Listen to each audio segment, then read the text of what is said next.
calm down. Yo, this your body put in my heart for lockdown, for lockdown, for lockdown. Oh yeah, girl, you sweet like Fanta. If I tell you say I love you, you know I do for me. Oh yeah, girl, tell me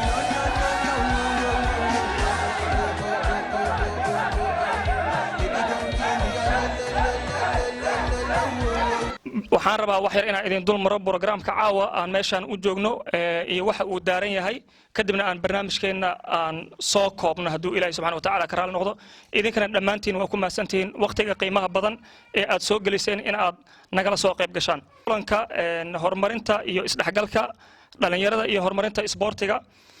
sida ka warqabtaan jaaliyadda waxay qabatay kulan isboorti oo ay ka qayb galeen 8 kooxood oo reer Bergaan ah oo kaas oo aan qabanay toddobaadkii xorriyadda 26 Juun iyo 1 Luulyo aan ugu talagalnay kooxihii ka qayb galay koobkii ku kala guuleysteen ayaan ugu talagalnay munaasabadan caawada ah inaan ku abaalmarino biladihii iyo koobabkii ay mudnaayeen sidoo kale programkan caawa wuxuu quseeyaa dhalinyaradii nooga qayb gashay tartankii isdhexgalka bulshada ee Festival Infantry Road oo sanadkiiba mar la qabto kaas oo loo qabto jaalidaha kala duwan ee ku nool gobolka Hordaland waxaan nagu matalay dhalinyaro Soomaaliyeed oo koobkaas ka qayb gashay oo kaalinta labaad galeen soona bandhigan ciyaar aad u qurux badneed isla markaana caawa waxaan ugu talagalnay dhalinyaradaas inaan taageero ugu muujino doorka kaalinta labaad ee galeen aan ugu mahad celino sidoo kale barnaamijka waxaan u mahad celin doonaa aas-aasayaashii jaaliyadda Soomaaliyeed ee annaga maanta aan hoggaankeeda hayno dad ayaa soo bilaabay 30 sano ka hor hawshaana waa xarig isku dhiib marka dadkii soo aas-aasay haddii ay ahaan lahayd arrimaha isboortiga iyo community-gaba inaan ayagana ugu mahad celino doorkooda si annagana berri markii aan booskan banayno dadka naga dambeey doono meelay wax ka sii wadaan annagana maalinteena saan oo kale ma taqaanaa noolaga mahad celiyo insha Allah mahad celintana waa shayga ugu wanaagsan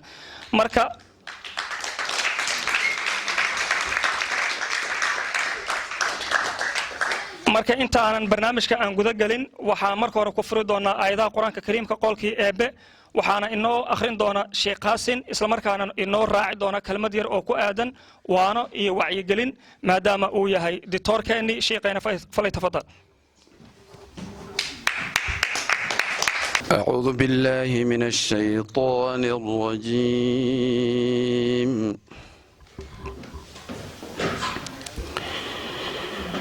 يا أيها الذين آمنوا استعينوا بالصبر والصلاة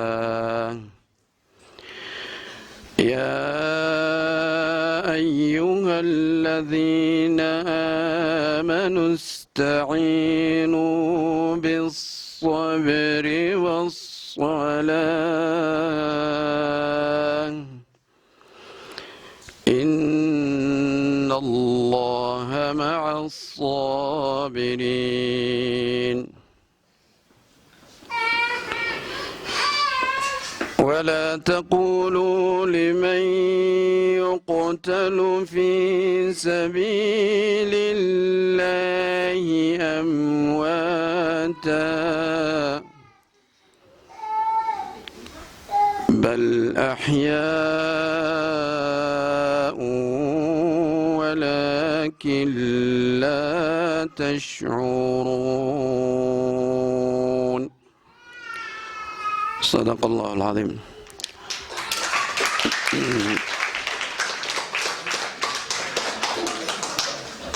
بسم الله الرحمن الرحيم الحمد لله رب العالمين والعاقبة للمتقين ولا عدوان إلا على الظالمين والصلاة والسلام على أشرف الأنبياء والمرسلين سيدنا محمد وعلى آله وصحبه أجمعين انت كدب ولا ليال وقهرينتي إله سبحانه وتعالى أيام هاتسكله iyo ugu dambeyntiba waxaana inta kadib mahadaan u celinayaa jaaliyadda Soomaaliyeed ee Bergaan ama Hordaland oo soo qaban qaabisay kulankan quruxda badan oo aan rajaynayo inuu noqdo waxyaabaha horumarinayo oo na adkeynayo isku xirka bulshada dhiirigelinta dhalinyarada iyo Soomaalida oo magaaladan iyo Hordaland ka muuqato ayaan rajaynayaa inay ka mid noqoto waxyaabaha oo horseedayo inta kadib waxa aad iyo aad muhiim u ah walaalayaal inaan fahanno mustaqbalkeeni wadankan aan joogno iyo dhulkan aan joogno wuxuu ku xiran yahay annaga inaan isfahanno waxaan ula jeedaa inaan dareeno waaqica aan ku sugannahay mustaqbalka waxa iskala dhalinyarada waxa iskala caruurta familiyada isku xirnaashahooda iyo isfahankoodii waxa kaliya ay muhiim u tahay ubadka iyo jiilka dambe soo socda oo wax dhaxli doona wax hagaajin doona in gogol xaar loo sameeyo kulanka oo hadda jaaliyadeena ay qaban qaabisan waxaan rajaynayaa inuu ka mid yahay waxyaabaha noocaas amal oo dhiirigelinta dhalinyarta haddii inkastoo anaga aan ognahay taxadiyaadkana hor yaala dhibaatooyinkana maalin kastaba na wajaha waxaan ku talinayaa aniga aan isleeyahay yadadiiladii aanan laga dhimanin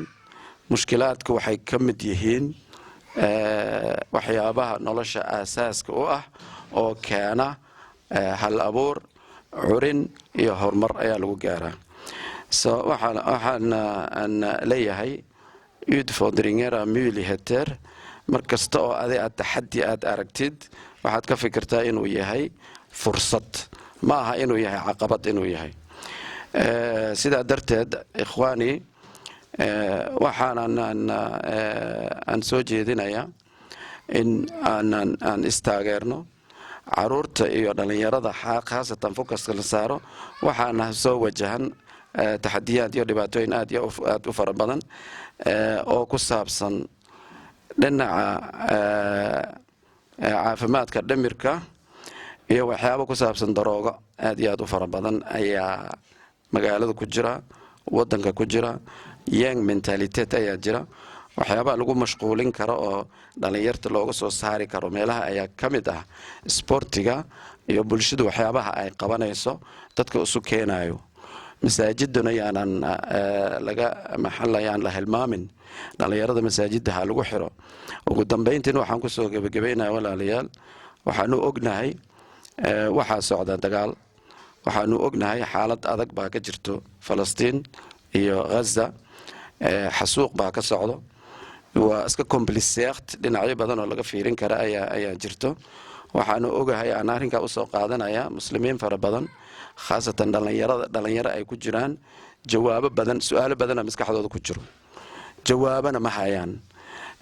taariikhda iyo waxyaabaha ay xasuuqa ay u socoto caruur yar oo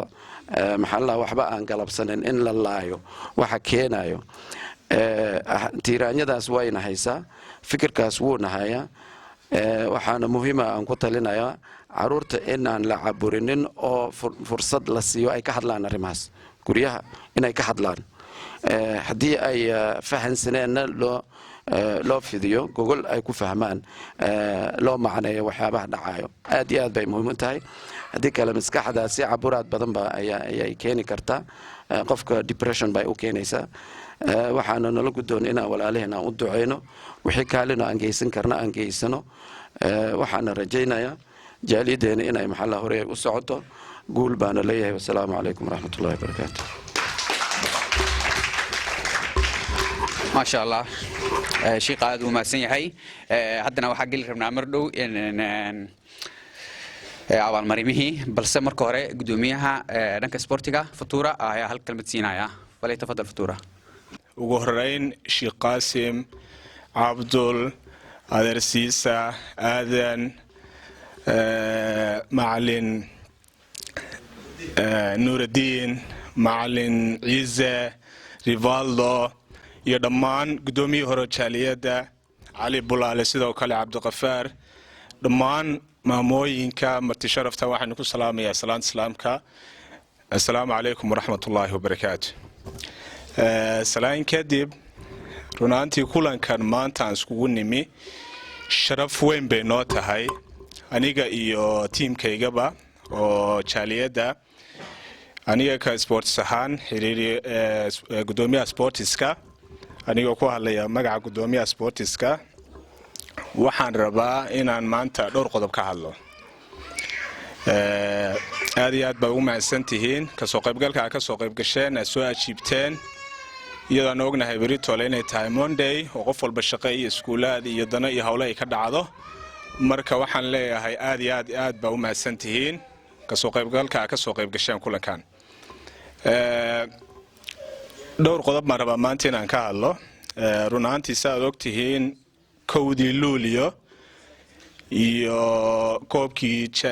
Ivan Dareeraha oo Bergen ka dhici jiray sidii caadada ahayd sanadkiiba hal mar dhalinyaradii kaalinta labaad ka gashay iyo dhalinyaradii kowdii luulyo ku guuleysatay labadii munaasabadood oo isgaaray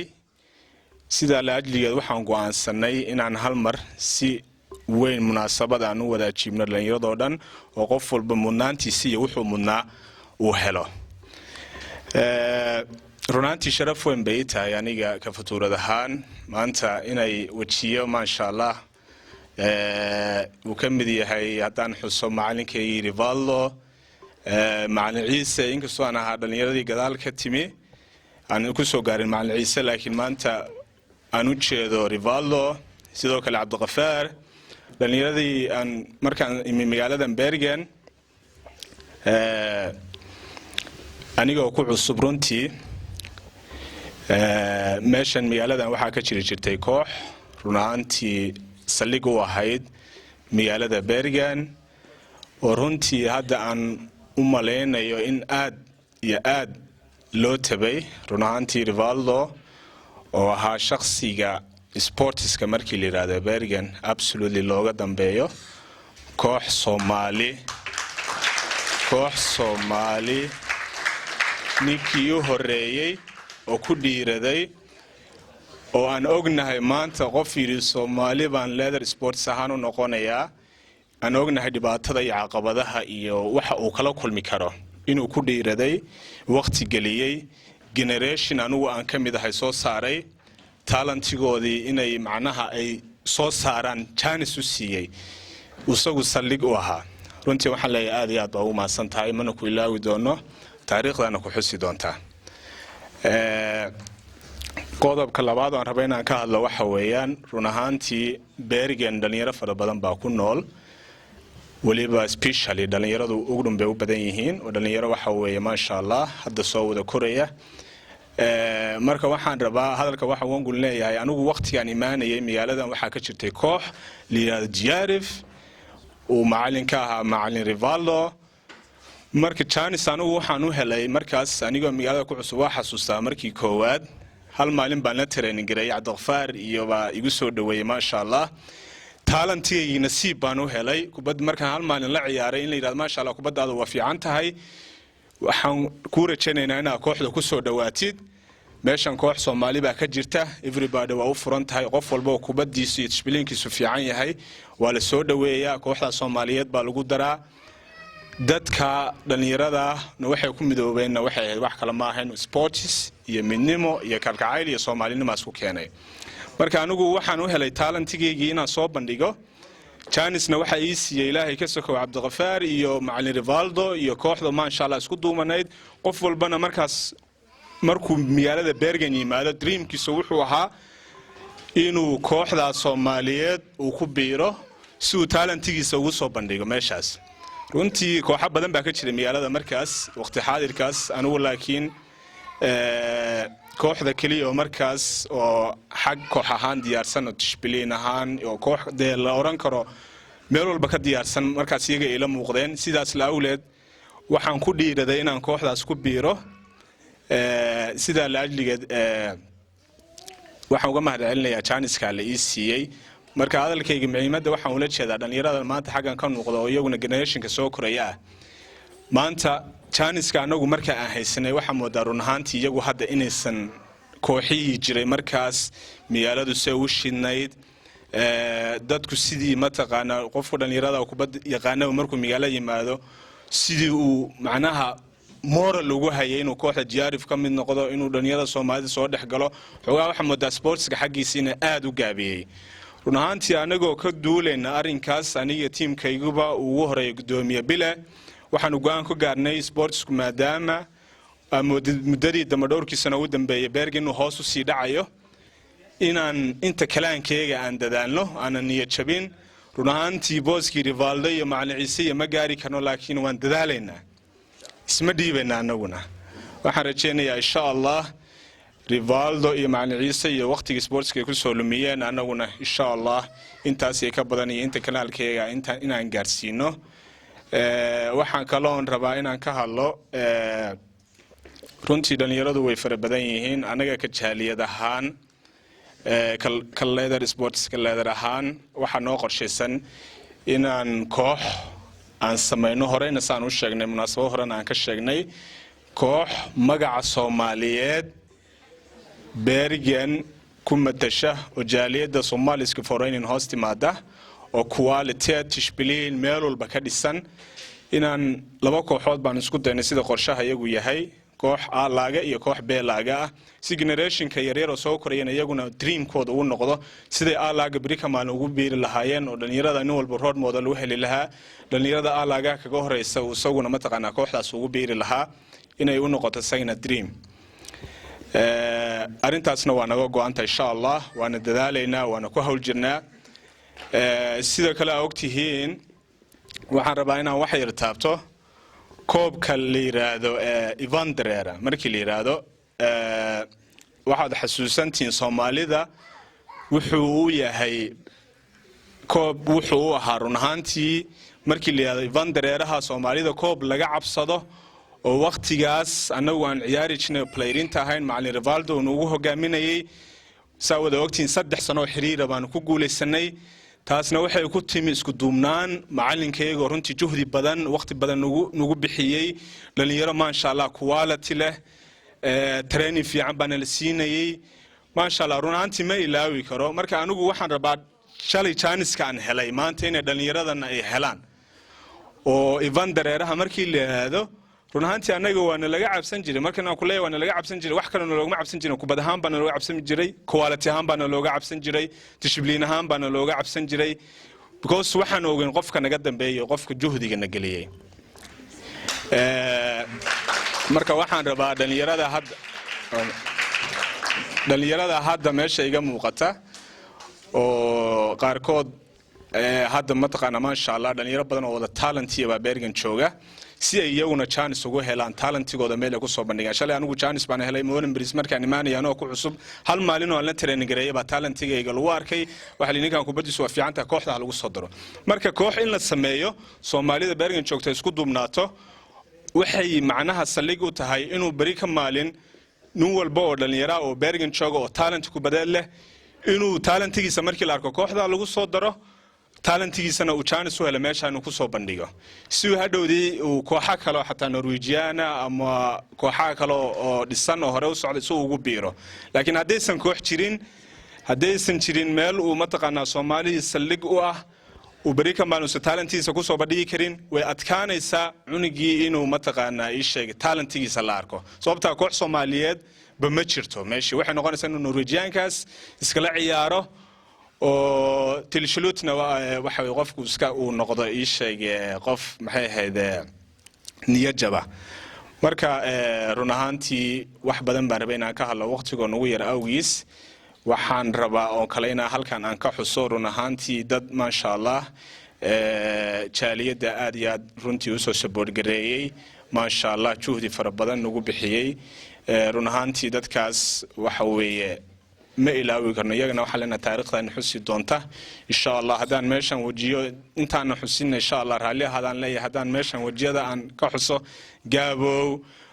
Maxamed Ra Maama Maryan ma sha Allah iyagana waxa leenahay thank you very much aad baa u mahadsantihiin sida jaaliyada soo garib saarteen waana New York soo nahay dacalnayna oo kulankan marti noogu ah ururka walaalaheen Kindasi oo jaaliyada Suudaan Fatima iyo gabadhaas kala socoto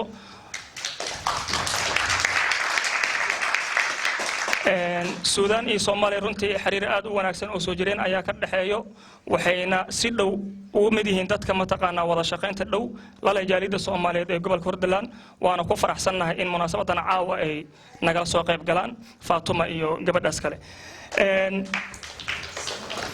barnaamijkeena haddii aan sii wadno haddeertaan waxaan bixi doonaa biladaha kooxdii tusma ciyaartooydii 15 sano ka yareed iyo labadii macallin ee kala hogaaminaysay ustaad Cabdul iyo ustaad Cabdullaahi dayax in ciyaartooydaas aan ay saf soo galaan iyo macallimiintooda kadibna aan siino koobkii ay ku guuleysteen toddobaadkii xorriyadda Soomaaliya ilmaha ka yar 15 sano Baby, calm down, calm down. Girl, this your body, put in my heart for lockdown, for lockdown, oh lockdown. Oh yeah, girl, you sweet like Fanta,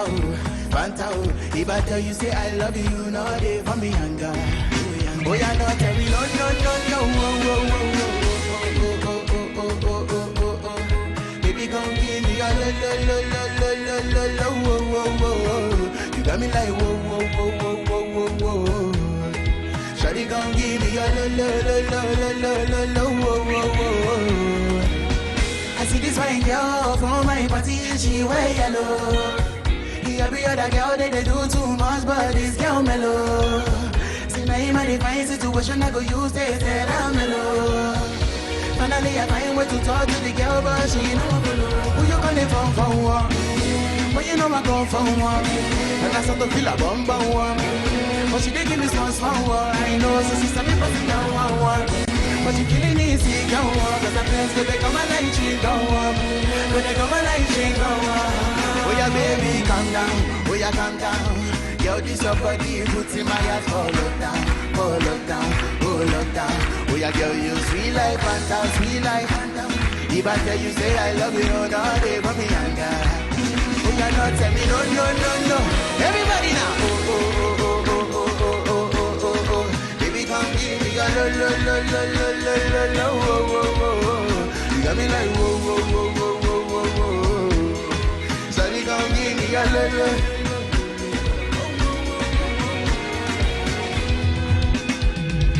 As I reach my house, I see me got a small world. As me I wake up, now she dem my mind don't work. Then one day two, I know people go us. Now so me I call her, say me to link over. As I start to tell her, I feel on my heart it is. Oh baby girl, if you leave me, I don't go love again. Because you get many girls we pull my heart for pain. Baby, you feel my pain. Here we go again. This is the time of our life. Red Hood, Chucky. The time of our life. Here we go again. This is the time of our life. Here we go again. This is the time of our life. waxaan u yeeraynaa markaan FC Libaax ciyaartooydii kaalinta labaad ka galay ciyaar wanaaggan soo bandhigay hallo sacbiyo ciyaartooydan waxay mataqaanaa kaalinta labaad ee ka galeen tartankii toddobaadka xorriyadda waxayna soo bandhigeen ciyaar aad heerkiisa uu u sarreeyo jaariidana waxay ku abaalmarisay inaan guddoonsiino buumooyin iyo funaanado oo cunug walba aan ugu soo qornay magaciisa iyo nambarka uu ka ciyaaro Ya. Ha, Oslili. Kipa war marile. Ya, number Noah war mar kipa. Ya, goalkeeper ki Noah. Usabia.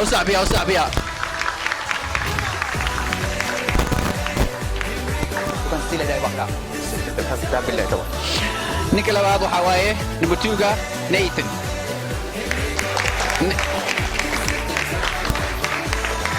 Oli lambar 3-aad. Oli ma joogo. Noaad.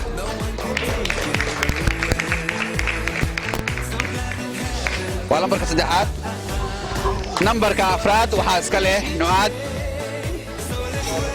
Nambarka 4 Noaad joogo. Lambar 5 u gudbaynaa Maxamed number 5. asagana uu maqan yahay malaha lambar 5 ha صعب كسية waxaa ku sii xiga Ways number 6 Ways Abdi number 7 Musa number 8 Isaya number 9 Isaya Rashigi Hassan number 10 ديشها دون واي ناديها وصحبيها and Roble number 11 Roble world class black stars ka وصحبيها موليد لما لبيه طبعا لما طول موليد لما طول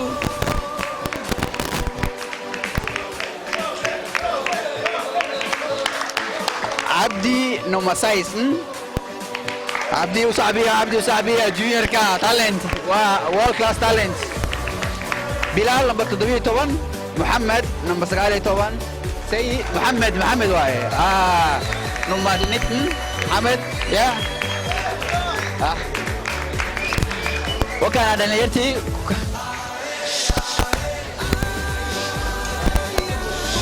هذا صورة يا محمد أمين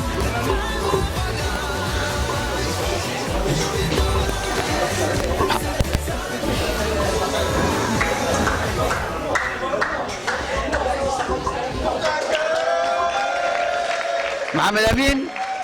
طبعا محمد أمين المديشة محمد أمين صعب قالوا لي كان قالوا لي يعني إنه صعب ساوي وأنا سكت مني haddana waxa uu sii gudbaynaa groupka saddexaad oo bixitaanka waa abaalmarinta kaalinta koobaad ee koobka toddobaadka xorriyadda ciyaartooyda waana FC Genyo wiilasha ku ciyaaraya waaye oo ku guuleystay koobka waxaa u qaadaya kabtanka oo naadigaas Farxaan Bogba ayaa u qaadi doona Farxaan Bogba soo dhawow Farxaan wuxuu u qaadayaa FC Genyo وانا بدومي كوكاسنا waxaa bixinaya aamino ayaa bixinaysa waa farxaan u saabiya farxaan iyo naadigiisa tiimkiisa u saabiya jinayna bixitaanka abaalmarinta xidiga ugu goolasha badnaa tartanka isdhexgalka bulshada ee Westland International Football dhinaca ciyaartooyda waxaana waxa waaye qofkaas qof kale ma ahan وعبد المجيد أحمد عبد الله مرق أو دلشي 8 جول وتوب سكورر قوايه نكان توب سكورر جانا ولا وايه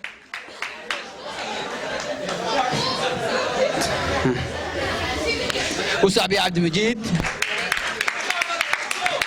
مرة سو بريمير ليج عيار كيسان وحاكله آد أمودن إلا حسو the best player of the tournament عيارتوي يقول في عنا tournament كدن وروبلي سودو عيارتوي يقول في عنا أو فاينل كا the best player بلاد على سينا يا the best player of the tournament When you talk like that, you make a woman go mad. So be wise and keep on reading the signs of my body. I'm on tonight, you know my hips don't lie, and I'm starting. وحواي سومالي waxay tiraahdaa faan wala fari kama qodna jaalida Soomaaliyeed dhalinyarada hadda hoggaanka haysa 10kii bilood ee aan hawsha jaalida soo wadnay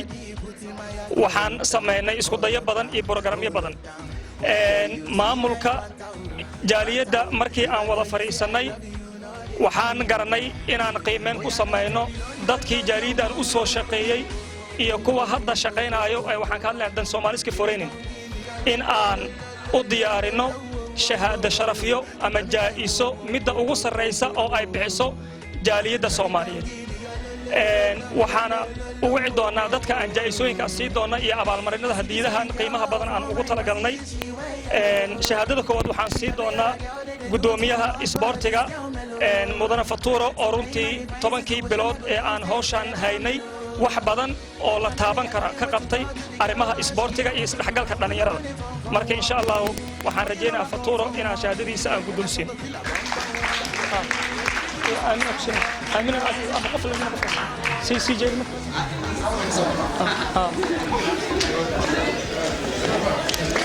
وصاحبي فاتورة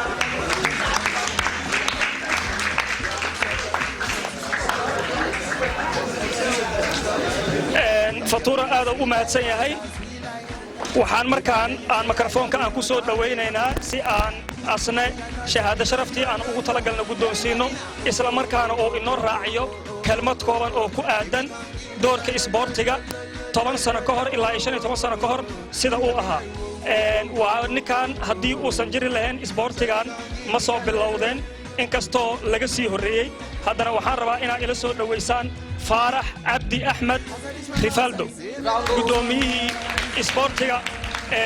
diyaar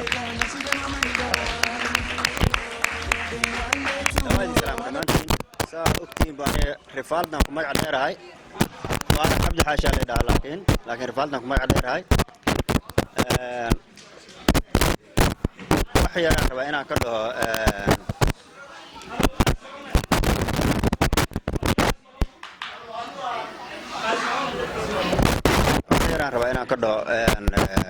kooxdii hore ee magaaladan ka jirtay oo dhowr sano ka hor oo kala badbaaday wax ma maqlaysiin magaalada koox weyn ka jirta saa ogtiin raja iigu horreeyay wax yar oo sii waday aniga marka ciyaartooydan ku jira marka hore kabacdina waxaa noqday tababaraha koowaad oo kooxda waxaa la bilaabay 2005 ahayd marka la bilaabay waxaa bilaabay in la dhihi jiray cabdisalaan beerey salemaal cabdisalaan sulub wiil la dhihi jiray iyadoo fikirkii wadaan ay waxay u geeyeen ninka la dhahaa abdi ciisena kooxda wuxuu sameeyey in uu maamul u sameeyo oo dhiso oo Sweden iyo meelo dheer aan aadno markii ugu horreysay Sweden aadno waxay 2006 ahayd وانا جلسوا بدي سد أحد العيارات وانا جلس بدي وصباحا هل قول عمل عندنا وملينا سد أحد العيارات روح لما يسترن آدم مئهن لو كنت تبادل كل عبناي أنا لو حاجة صاحبيني اللي يرك لا تأصله إيميلها عشان اللي جسيب ودي لبع عيار أنا جلس بدي هل عيار نواب بدن أنا بحاول قرأ أسوع الناس وهم جديد لو كنت يسدد ده laba ciyaaraan badinay hal ciyaarna waa najala badiyay 2008 marka way arkeen kuwa ciyaaraha wada oo maamulayay inaan meel fiican u socono rag hore u socahay aan nahay 2008 dhalinyaro badan oo Stavanger ka imaaday ku jirta kooxda oo mataqaana aad noo caawiyay oo banooni fiican ciyaarayeen iyo laba wiil oo deganaayeen Sweden oo Gambian ahay oo laakiin mid kamid inta uu ka guuray oo xagga deganaayeen على حال مركب ما أنا أي أركان إن المال في عنوس عنه شرعية عصبة لك يعني أو هرو يجرين وارهن وحن بينهم كدير إماهن إن كوح والباء إيمان يسا وحي كان كوح والباء إيمان يسا عيارتي ذي إن كلا إماد ماشي كإماد خاصة وحي كلفت لبدي ويل أو نودو لاعب سنوات أو جنبيان كهاي نوع عيارين إن كبحان ماشي ما دام يسويل إيدي كنايين على حال لبدو كنت سجال كدنوات تجني جروب كان كسوق جذبني سما فينال كان كسوق دواني ما في عنا سوق قارني بوق بدنا دعيك بعد صدفني لو كنت طبعا كما أنا آدين كنت طبعا كما أنا آدين مركز بها حوق استارني إن عيارها نوروي أو ترتا مع سيري ذا نوروي عن شغال قالنا كوح وين نغطي جرامان هلني لأن بدن وحائي مادين بروني آدو يغنان وفتورة كمية هاي عبد عاطو إلياس كوفي جابة أحمد قري نجيب لاعب كين ويناي ما شاء الله أصلاً أنت تسوي مركز أيضاً حتى ونلا سعي مركز كوح وحنا قلنا في عن أدو في عنا قلنا متقنا لا يقانو سفر دارا حتى أجرنو مال دارا كسي عيار جرنا عيارة كوب كأجنبي جا labada kun iyo 15 ahayd markaan shaqo bilna koowaad ka horna waxa uu diidayna inaan ma taqaanaa haddaan ka qayb galno inaan wax ka soo saarna daraaddeed aan wax yar aan ka gaabsanay sanadkii koowaad oon galno waa ka qaadnay koobka markii ugu horreysay inay ahayd oo koox soomaali ee magaalada koob qaado maasha allah koox aad u fiican ay ahayd laakiin dadku waa weynaanayaan dadku waa korayaan familia la noqonaa ilmooliya la noqonaa dadku way kala soconayaan sooma sidaas daraaddeed wixii horta xagaa ay mataqaanaa meel uga baxday hadda maanta way ka wanaagsantahay nimankaasoo dhan waxaa waaye qaar ka mid ah kooxda jirtay ay dhasheen ma fahanteen waa la dhisi karaa koox weyn oo magaalada laga yaqaano oo banuuni fiican ciyaarto waa la samey karaa maamul fiicanay u baahan tahay tababaro waqti geliya u baahan tahay waqti markaan dhahayana waxaa waaye nin mar walba u taagan tababaro mar walba kooxda u taagan haddaan la helin kooxda ma dhismays hataa tababaraha koowaad hadduu uu xanuunsan waxaa ka wanaagsan in mataqaanaa intay wix halaawi lahaayeen in traininkaas xataa la joojiyo tababaraha mar walba inuu joogko waayo qofta oo rabta inay koox maamusho waa la samey karaa maasha allah markii anigii aan ka tegey 2015 ay ahayd familia layska noqday saaxiibkay cabdiqafaar iyo ninka la dhaho najiib maamulaayeen kooxda labadii kooba ku xigto ajnabiga haddana way qaadeen ma fahanta 2016 iyo 2017 ma fahanteen maalintii kow aan finaalka ciyaareen waa xasuusta 2015 ninka oo maamulaya kooxda kala waday nin Chileano ahaa meesha uu soo galay wuxuu yiri dhageysta maanta waa nila cuna koobka iska dhiibay intaan garoonka la tegay waa looga meesha ciyaarta ka dhacay Soomaali badan ay joogtay marka dadka hadda maamulka hayo oo ama jaalida ha ahaato ama tababaraha isboortiga ha ahaato waxaan ku taliyaa in la garab istaago mar walba haddii qaldayn dadku was dhaliili karaan laakiin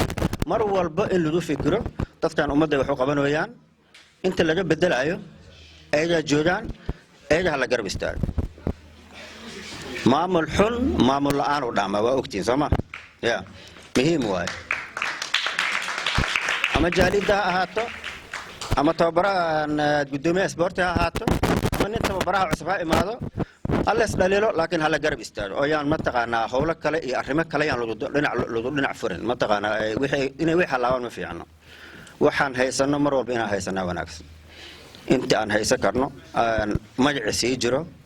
hataa hadda kooxda haddii koox la dhiso isla kooxda way sii noqon kartaa tii hore u jirtay tii soo kacda le way noqon kartaa ninka tababaraha kooxda maamulaya waxaa looga baahan yahay kow in uu nin waqtiga gelinaya kooxda uu yahay laba nin daacada ee dadku u siman yihiin ciyaartooyda dhan ay u simanta walaalka ku dhashay xataa hadduu ka ciyaarayo meesha walaalka ma marka banooni la ciyaarayo saaxiibka hadduu ku jiro saaxiibka ma nin oo dadka dhan u siman yihiin waa inuu ahaadaa taasna waxay keenay horumar fiican ay keenay oo mataqaanaa in kooxda ay sharaf leh ay noqoto iyo in la soo dhameeyo meel ay ku tababartaan caadi ahaan dadka oo waaweynka weeyga 3 mar ay tababartaan 3 marba in la soo dhameeyo oo loo keenay garoomo ay eegi leeyihiin in meesha la iska tago inta banaan la dhaho waxaas ma fiicno marka waa la sameey karaa nin walba dadaalan wuu sameey karaa waana loo baahan yahay wiilka hadda inka taagnaayo oo laacibka magaalada qaatay cabdiqafaar waxaa dhalaa u maleynaa Cumar Fuuya dhalay kooxda joogto u dhashay maantana waa kan laacibka magaalada waa macnaheedu marka waxaa waaye asagaasaaba hadda waa faa'iido weyn laacibkaad haysateen dhalinyaro badanaa joogto waa la wadi karaa waa la samey karaa wax dhiba male saaxiibkay bilaa meeshaan ugu casuumay iyo gruubka hadda aad iyo aad mahadsan tihiin maantiin inta joogtana aad iyo aad mahadsan tihiin arrin kaleeto hadda niyo ninkaan uu sheegay madaxeedana ku jirta laakiin waa xasuuso waayey kooxda horta dhowr tababar soo martay Abdi Ciise ugu horeeyay aniga waa ku xigay ani markaan joogay waxaa ila waday ninka odaga ahaa oo geeriyooday oo la dhihi jiray Booni nin aad iyo aad u fiican oo ahaa asagana waxaan codsahaa in loo duceeyo inuu Ilaahay jannada firdawsi geeyo cabdiqafaar waa jooga asaga naftirkiisa markii dambe tabaraka ahaa inta naga dhimata Allah u naxariisto intayna joogtana ma taqaana Ilaahay khayr ha siiyo horaha loo socdo koox weyn oo Soomaaliya ee la yaqaano in la dhiso muhiim waxaan kaloo sheegi rabaa dhalinyaradan kor fadhiso dhammaantood inay kooxo waaweyn oo magaalada ka jiraan inay banooni ka ciyaaraan mar walba aad tababar barat wax laga ku faa'iiday ma fahamteen way yaryar yihiin future ay leeyihiin kooxda Soomaalidana ha u joogaan kooxaha kale tan ma taqaanaa oo organizer fiican leh ha ka ciyaaraan marka aad iyo aad mahadsantiin dhamaantiin haddana waxaan guddoonsiinaynaa shahaado sharafkiisii falyatafadal waxaan guddoonsiinayaa fatuura waa macallin iyo wiilkiisa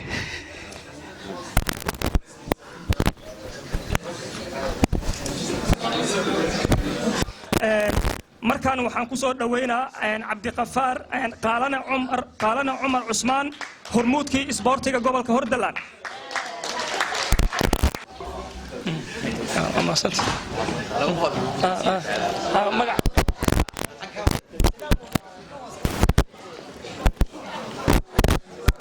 cabdiqafaar wuu mahadsan yahay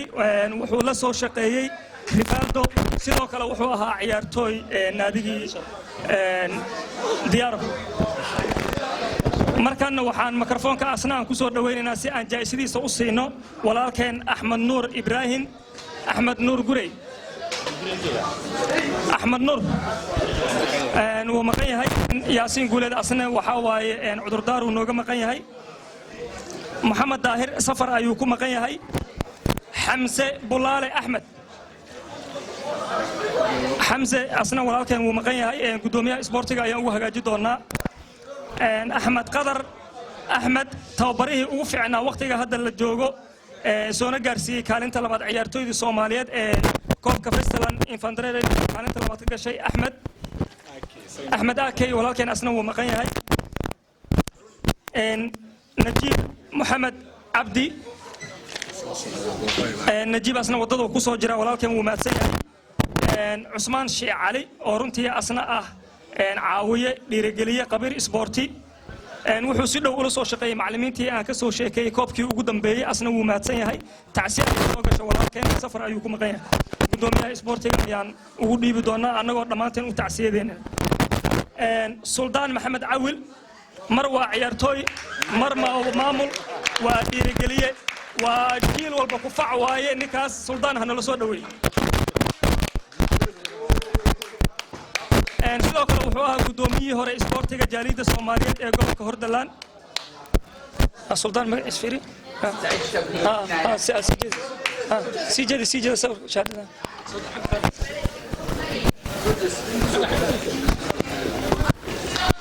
مركان وحان وعا مستر حسن عثمان حسن كابتنكي ناديغا جريدة الصومالية ودحات كو اها حسن قري حسن صعب هلوغو سو دhoweeyo waa kabtankii ciyaartooyda Soomaaliyeed ee Festaland Infandrarin door weyn ku lahaa waa ubax waa sidoo kale wuxuu ka tirsan yahay ciyaartooyda naadiga Raadsan waana ciyaartooy ka tirsan naadiga Raadsan ee ka dhisan gobolka Banaadir waa halka wiil gobolka magaalada Bergan ciyaartooyda dalka Soomaaliya nooga qayb gala tartamada ka socda FC Raadsan Xasan waa maadsan yahay markaan waxaan ku soo dhaweynaa Cabdullaahi Mustafa Maxamed oo shahaado sharaftan ku mutaystay ciyaaryahankii ugu akhlaaqda wanaagsanaa barina safar ah Cabdullaahi Mustafa kabtan Cabdullaahi Mustafa wuxuu shahaado sharaftan ku mutaystay akhlaaq iyo ciyaar wanaag kulankaana waa kulan oo sagootin u ah abtiga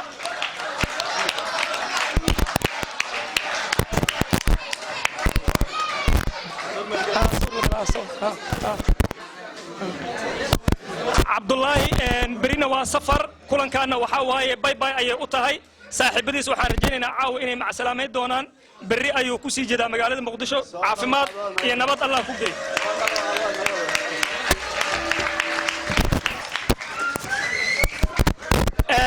markaan waxaa moodaa in dhan raggii dumarkii la ilaabay Yaasmiin Cabduqaadir Shariif oo jaaliyadda Soomaaliyeed dhalinyarada intay isboortiga dheelaayeen dhinaca taageeranimada galab walba garoonka soo xaadiraysay waxaa shahaado sharaftan ay ku mutaysatay dhiirigelinta dhalinyarada waxaan leenahay Yaasmiin soo dhawaad Yaasmiin galab walba waxay calanka Soomaaliya ee keenaysay tartanka meesha ka socda waxa waaye taageernimada ay ku mutaysatay dhamaanteena waxaan rajaynaynaa saas oo kale inaan isku garab istaagno oo qof walba wanaagiisa aan ku abaalmarin Yaasmiin aad ay u mahadsan tahay si la mid ah walaasheen Muna Cumar waxaan Muna Cumar iidan cudurdaar ay nooga maqan tahay insha Allah gudoomiyaha isboortiga ayaan ugu hagaaji doonaa markaan halkaas aan ugu gudubno waxaan rabaa markaa inay ila soo dhaweysaan rugcada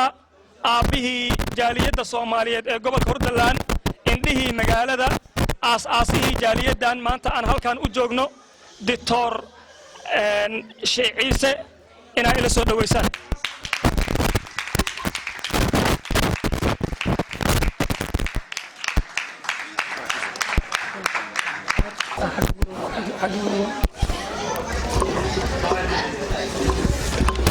adar ciise waxa waaye waa haldoorkii magaalada runtii aad ayuu u mahadsan yahay maanta meeshan aan joogno dadkii soo aas-aasa ayuu ka mid yahay dhammaanteena aan u wada duceyno maalmahan wuu naga wajacsanaay inuu ilaahay caafimaad taama uu siiyo inuu ilaahay dambi dhaaf ugu dhigo xanuunkii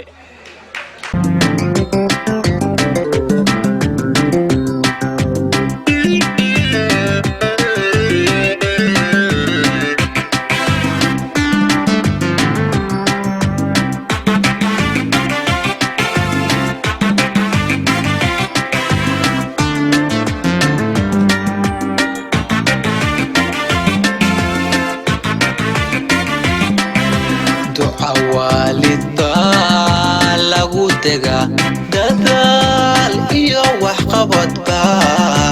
daaro lagu dhistaa dabci iyo wanaagba dhammaantiin rag iyo dumarba horta waan salaamay salaamullah salaanta muslimka assalaamu calaykum waan ku salaamay waxaan ku faraxsanahay maanta inaan kala soo qayb galo jaaliyadda Soomaaliyeed oo hogaamiye u soo noqday iyo isboortiga oo maanta meeshan la isugu yimiday oo asaaskeeda aan salka u dhigay labadaba waxaan aad ugu faraxsanahay ragayga la shaqeeyay dhisidda jaaliyadda Soomaaliyeed ee Hordaland hayto waqtigaan haynana aniga groupkii aan iskala shaqeeynay kaalinta saddexaad ay gobolka gashay dhinaca isboortiga haddaan u soo laabto sababtiga loo aasaasay waxay ahayd dhalinyarada waaweynka ayaa football ciyaari jirtay dhalinyarada kuwa yarka ah maalin waxaa loo diiday footballka inay ciyaaraan ragga waaweyn ay u diideen way xanaaqeen mudaharaad ay sameeyeen ka bacdi habeenkii markaan guriga tagaan waxaan go'aansaday inaan koox yar oo dhalinyaro aan sameeyo taas markay ugu dhalatay waxaan la tashaday rag badan oo jaaliyadda markaas igula jiray iyo dhalinyaradii waxaan sameynay marka koox la yiraahdo oo Soomaaliya Sports oo football aan sameynay oo dhalinyaro oo ciyaaraha u saftaan markii ugu horeeyay nolosheeda kooxdu waxay timiday Moulin Bridge awal waxa lagu reebi jiray meeshan la yiraahdo ay sheegeen Central Balaha Landos lagu reebi jiray 2000 ahayd wixii ka dambeeyay kooxdu waa si kacday waxaan u raadinay garoon football ay ku ciyaaraan waxaan u helnay garoonkan Moulin Bridge la yiraahdo ilaa maanta ay ku ciyaari jireen meeshaas markaan u helnana waxaa aad noo taageeray dadweynaha reer Bergen oo dhan taas waxay keentay markii kooxda inay niyad u sidsanto isla markaana aan haweysano inaan meel fog aan ka soo ciyaarno kooxda markii ugu horeysay waxay aaday Oslo ka bacdina waxaan u gudubnay Sweden ilaa hadda waxay Sweden ciyaaro badan aan ka qayb galnay magaca Bergen iyo Stavanger aan isku darnay magaca Bergen waxaa laga yaqaanaa maanta Sweden waxaana geeyay rag badan oo ay la soo shaqeeyay aniga guddoomiyaha iyo macallinka kooxdan ahay ku-xigeenkaygana axmed rifaaldo ahay markaas markii ugu dambaysay 2009kii ayaa anugu kooxda ka tegey kabacdina guddoomiyaha ku-xigeenkayga ayaa hawsha meesha sii waday waxaan aad ugu faraxsanahay maanta in hawaasi sheeg ee dhalinyaradii waagaas aan aasaasnay koobabkooda meeshaan lagu bixinayo waxaan inii sheegaa waxaan u mahad celinayaa guddoomiyaha isboortiga ee gobolka hadda haya guddoomiyaha jaaliyadda bile oo meeshaan ugu sharfay uguna casuumay waxaan leeyahay waa sharfadihiin adinkana magacaad leedihiin anigana xawaayt hawshaan aan aasnay ayaad meel fiican geyseen waxaan kaga mahad celinayaa jaaliyadiisa 20 sano ka bacdi inaan maanta halkaan la yidhaa ka hadal wixii aan aasaasayna hadiyad laygu siiyo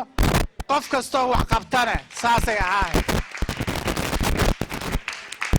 waxaanana leeyahay dhalinyaro iyo dumarba cayaartooy kuwa yar iyo kuwa yaroo tusmo iyo hawaajii sheeg kooxda kale hadda labada ahaa waxaana leeyahay wadnahayga ayaa inka salaamay waa ina salaamay rag iyo dumar inta meesha joogta oo istaqaana waa salaama intaan aqoon waxaa la yidhaahdaa guddoomiye ciise ama macallin ciise ama daktar ciise waa maasantihiin haddana saddex qodob ayaan watay waxaa aad iyo aad u maaya isaga sharaf u leh inaan u wacno cali bulaale oo kaalin lixaad la ka qaatay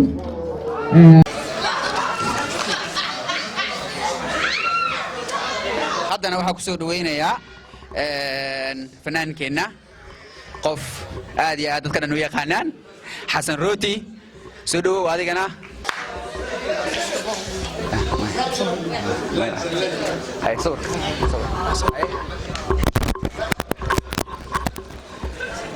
xasan waxaa waaye dhiirigeliye Soomaaliyeed waaye waa aabba Soomaaliyeed oo mar walba ka soo muuqda isku imaatinka kulamada jaaliyada Soomaaliyeed waqtigiisa ugu badan ku soo bixiya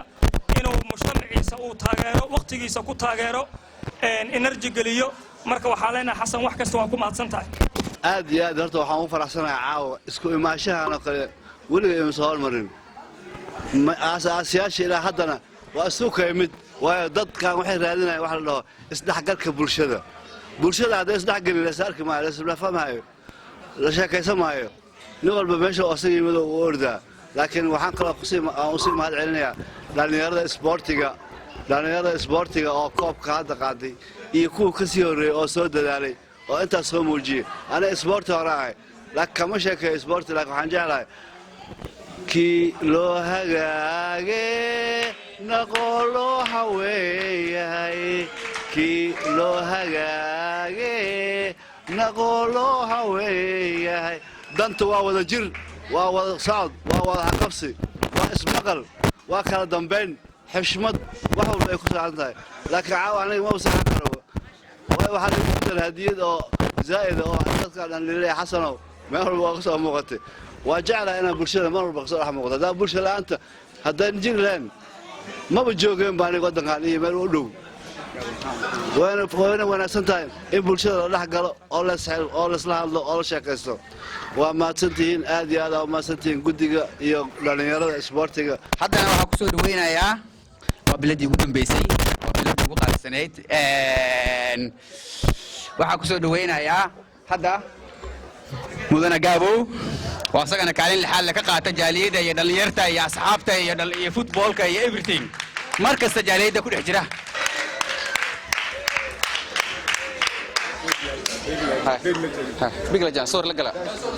aad iyo aad ayaan ugu mahad celinayaa dhammaan inta ka soo qayb gashay dhallinyarada gaar ahaan dhallinyarada mahad celinayaa hooyooyinka gaar ahaan mama Maryam in the house aadaan ugu mahad celinayaa midda labaad waxaan u mahad celinayaa jaaliyadda Soomaaliyeed ee Baargan ayaan aad ugu mahad celinayaa iyo dhammaan ururada wax ku oolka ah ee ka soo qayb galay shirka maanta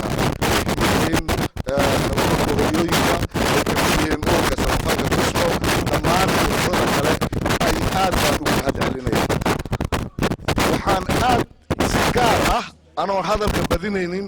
eegaafaalka suudi noo soo anoon hadalka aan badinaynin gaabahan aniga ma mudni laba cid baa mudan waxaa mudan jaaliyadda soomaaliyeed ee baargan iyo dhallinyarada gabdhaha iyo wiilasha ah oo hirgeliyey waxaan weligeed ka dhicin magaalada aan deganay deha historiske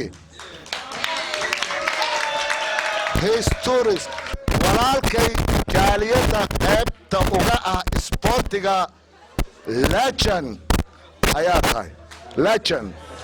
waxaad soo agaasintay iyo habkaad u soo agaasinteen dhammaantiin waxaan ku wareejinayaa anigoo aan ogayn inuu meeshaan dahab ku jiro yaaylaakikemaa in boldadhaad daabadaykayay laakiin waxaan ku wareejinayaa aas-aasihii sameeyey waxaan weligeed magaaladan ka dhicin aabbaha u ah calaamad inoo ahaan doonta haddaan kulligeen wada tagno aas-aasay jirina doonta waa la yaabintiina u malaynaa simpool forever ayaan ku wareejinayaa adinkoo markhaati ka ah aas-aasay masaajidka soomaalida waa aadan injineer aadan ayaan ku sii wareejinayaa waxaan imaanay aad iyo aad ugu mahadsan yahay sacab siiya maasha allah markhaatiyaa ka noqonay haddana waxaa ugu dambayntii foor intaana gabangabada iyo gunaanadka aana guddoomiyaha jaaliyadda aana u dhiibin qof muhiima oo laba kelme inuu ka dhaho suldaanka ummadda soomaaliyeed laba kelme inuu ka dhaho isboortiga dhalinyarta aan ku sharfaynaa suldaan yes soo dhawo suldaan maxamed cawil ognahay waqtigu inuu dheeraaday alla raalli noqdo insha allah kuma sii dheeraanayo dhammaan baa u mahad celinayaa marti sharafta meeshaan ka soo qayb gashay culimmada hooyooyinka dhallinyarada sidoo kale jaaliyadda u mahad celinayaa barnaamijkan quruxda badan ay noo qabatay gabdho iyo wiilalba hadalkayga waxaan ku soo koobayaa qaybta isboortiska haddii aan sii tixraaco aabbiyaashii iyo hooyooyinkii way joogaan dhallinyarada waqti ha la geliyo waqti adag baa la joogaa duruufo adag baa jira xaalado adag baa jira adduunkii hore ma aha waqtigii hore ma aha dhaqankii hore ma aha wax walbaa isbedelay dhallinyarada waqti ha la geliyo sidoo kale aad waxaan ugu mahad celinayaa dhallinyarada halkan joogta oo aan muddo la soo shaqaynaya isboortigooda inay ku jiraan rag taalanti ah oo wallaahi ah oo mudan inay maanta ka dhex muuqdaan horyaalka norway ama qarankeenii soomaaliya raggaas haddii aan hal iyo laba magacaaboo kale cabdulaahi yare maraqoo kale ninka la dhahaa roobloo kale maxamed saqaawoo kale waaridkood aniga si gooni aan ula hadlay dadkan taalanti football baa ku jira waagii dhaweeto oo kooxda ka qaybgelaysay dhowr iyo 10 waddan ee beergan lagu qabta sanad kaste waxaan u malaynayaa tashiga markuu socday intooda badan 6 nin oo kamid ah in la yiri yaan lagu soo darin waqtigoodii lama gaarin laakiin koobka markuu dhamaaday waa qaatay best laacib intii wadan isku timid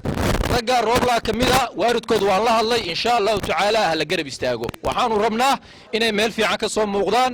waqti fiican ma haysto wax badan baa si faahfaahin lahaa gudoomiyaha isboortiska dhammaantii waa mahadsantihiin culimadiinka hooyooyinka